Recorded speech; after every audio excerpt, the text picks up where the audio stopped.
Good morning. आता वाजले पहाटेचे 3:15 आणि आम्ही आवरून निघालोय भीमाशंकरला जायला. आमच्या गाड्या आम्ही पेट्रोल पंपाकडे वळवल्या, CNG भरला आणि निघालो पुढच्या प्रवासासाठी.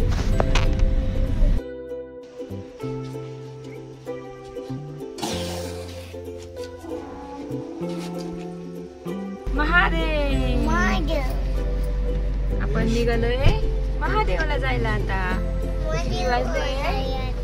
पहाटेचे वाजले 3:30.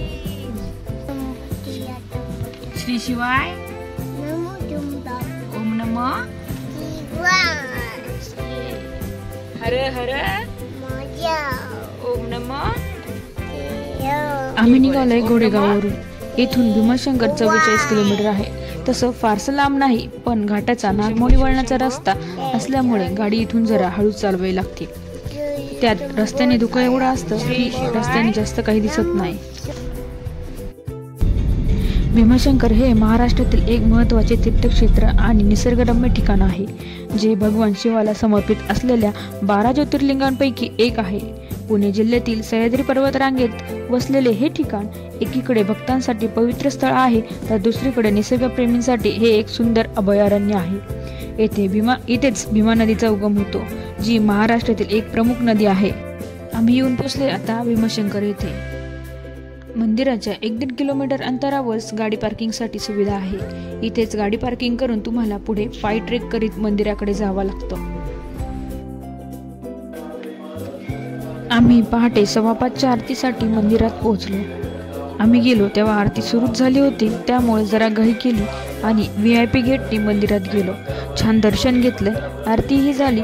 डोळे भरून महादेवांना पाहिले, दर्शनही घेतले आणि निघालो बाहेरील परिसराकडे.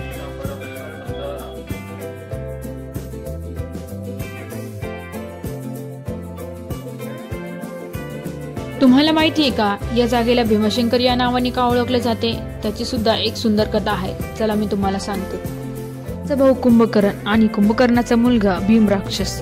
त्याच्या आईचे नाव होते कर्कटी. एक दिवस त्याने आईला विचारले, माझे पिता कोण होते?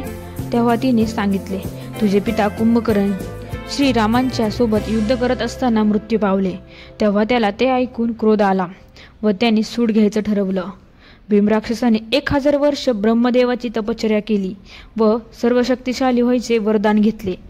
वरदान मिळाल्यावर त्याने स्वतःला देव घोषित केले व सर्व देवी देवतांना लोकांना त्रास देऊ लागला. पृथ्वीवर कामरूप देशाचा राजा सुदर्शन हा महादेवांचा खूप मोठा भक्त होता. तो महादेवांची भक्ती करायचा, म्हणून त्याला भीमराक्षसाने कैद केले. सुदर्शन राजाने तुरुंगात एक पार्थिव शिवलिंग स्थापन केले व त्याची पूजा करत असे.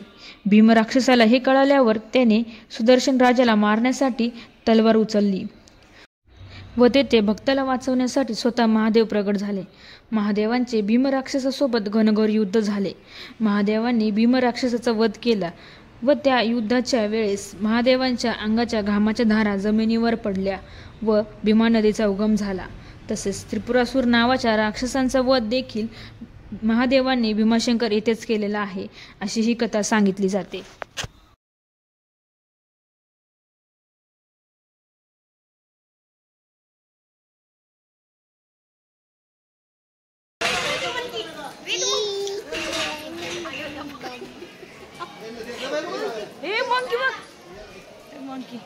कसं माहिती म्हणे? श्री शिवाय नमस्तुभ्यम. श्री शिवाय म्हण ना, श्री शिवाय नमस्तुभ्यम. नमस्कार मंडळी, आपण आलो आहात भीमाशंकर येथे. जर तुम्ही पहाटे लवकर आलात तर तुमचेही दर्शन अगदी व्यवस्थित होईल. पहाटे गर्दी कमी असल्यामुळे दर्शन अगदी निवांत होते. त्यामुळे तुम्हाला जेवढं शक्य होईल तेवढं पहाटे लवकर येण्याचा प्रयत्न करा.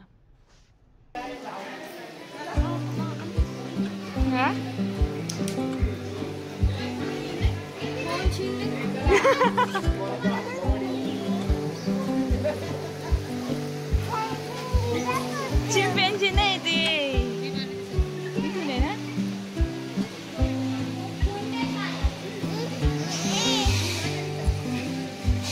भीमा नदीचा उगम हा इथून झालेला आहे.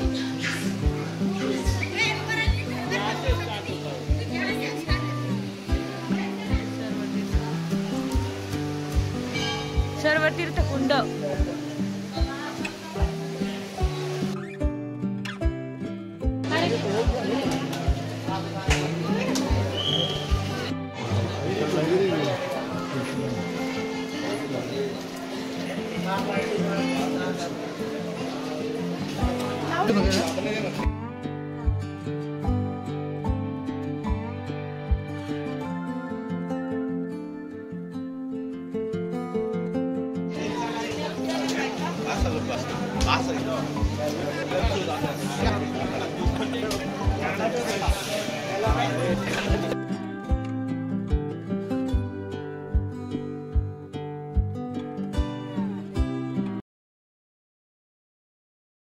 दर्शन वगैरे करून आम्ही निघालोय आमच्या परतीच्या प्रवासाकडे.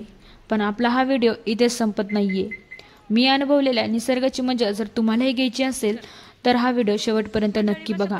इथून पुढे तर खरी मजा चालू होती. निसर्गाचा हा अनुभव माझ्यासाठी तर अविलक्षण होता.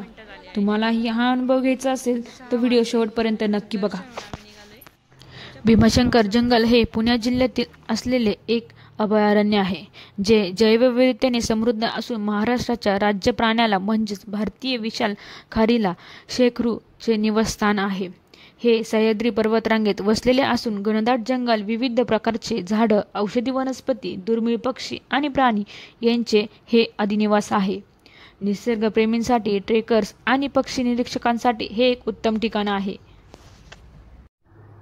तसेच येथे जून ते सप्टेंबरमध्ये मुसळधार पावसामुळे हिरवगार होते, धबधबे वाहू लागतात आणि विविध वनस्पती आणि प्राणी पाहायला मिळतात.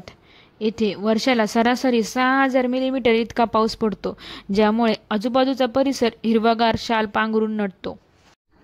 तुम्हाला व्हिडिओ दिसतच असेल किती धुकं पडलेलं आहे. या धुक्यातल्या वातावरणात इतकं सुंदर वाटत होतं की पाहूनच डोळे तृप्त झाले.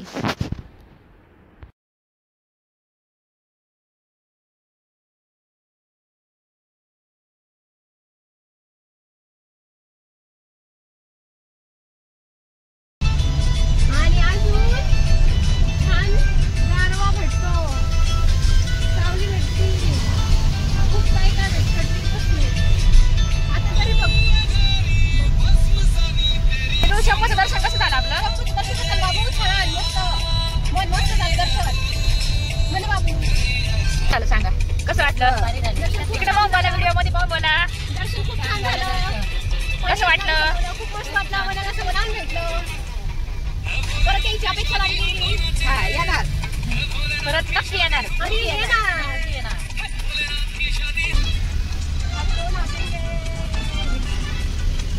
मंदिर कुठे आहे? काय भैरवचं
अशक्य सुंदर सह्याद. का छान व्ह्यू आहे मित्रांनो. सकाळची वेळ झाली, 7 वाजले आणि आमचं दर्शन वगैरे होऊन आम्ही फिरतोय हे डोंगर. इतकं सुंदर आहे, इतकं सुंदर आहे की शब्दात सांगता येत नाही. इतकं सुंदर सगळीकडे धुकं, हिरवगार निसर्ग आणि शनिवार असल्यामुळे गर्दी पण एवढी आहे ना. तुम्ही बघू शकता इकडं मागं पार्किंग तुम्हाला दिसत असतं.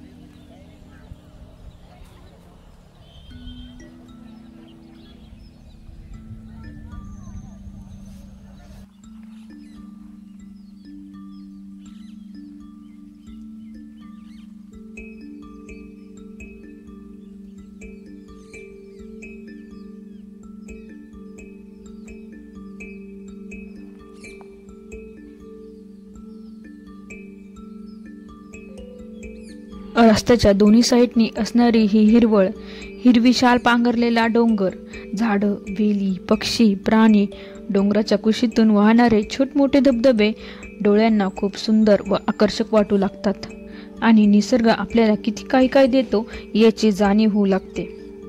असं वाटतं ही वेळ इथेच थांबावी आणि हा निसर्ग डोळे भरून पाहतच राहावा. निसर्गाच्या सानिध्यात राहिल्याने मनाला शांती व आनंद मिळतो.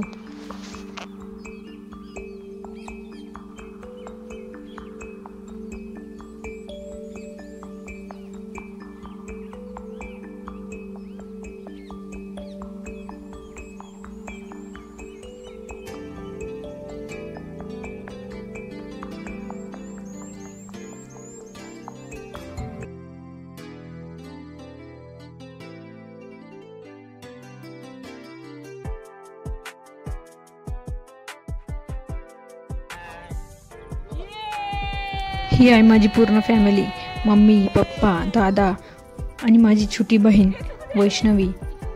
किरणला तर तुम्ही ओळखताच. आणि ह्या आहेत आमच्या गल्लीतल्या मावशी आणि मामी.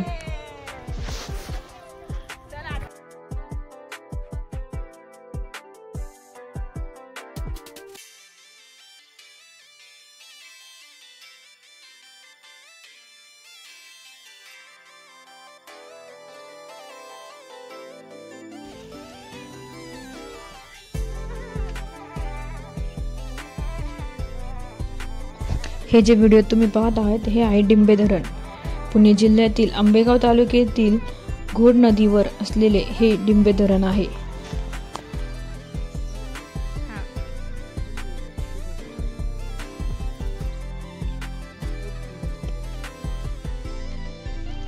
तर कशी वाटली आमची भीमाशंकरची ट्रिप कमेंट बॉक्समध्ये सांगायला विसरू नका. तुमच्या प्रतिक्रिया नक्की मला सांगा. आवडल्यास लाईक, शेअर, सबस्क्राईब नक्की करा. पुन्हा भेटूया लवकरच आपल्या पुढच्या व्लॉगमध्ये. तोपर्यंत हसत राहा, मस्त राहा, काळजी घ्या. लवकरच भेटूया आपण पुढच्या व्लॉगमध्ये. तोपर्यंत bye bye, see you soon.